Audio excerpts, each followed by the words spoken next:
So again, start from the outside and brush in. And the reason I do that is just so I like to have a little bit more color on the outside than the inside. If you'd rather have more color on the inside, then maybe start from the middle, which I can do it on the next one, just to kind of show you the difference. And I'll flip it over a little bit. See, if I just were to take this and dab it right on the paper towel, you'll end up wasting a little bit more of the petal dust than you want to.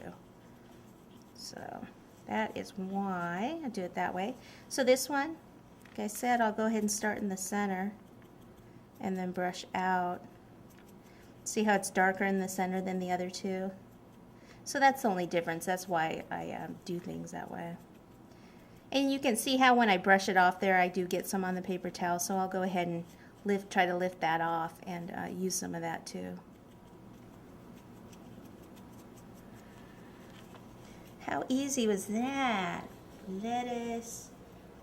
Remember this effect for around Easter time for like little cabbage or things like that. It'll look really cute on cakes. Okay, so we'll set those aside to dry and we'll go ahead and move on. So the next thing we're going to do is the pickle. So I've got my 2 shades of green, like an avocado green. And we'll start with the lighter one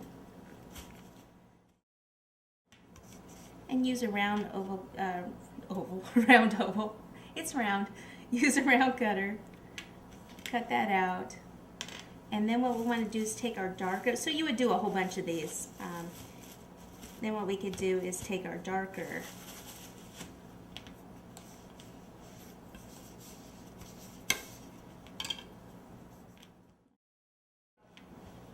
take this, wrap it around,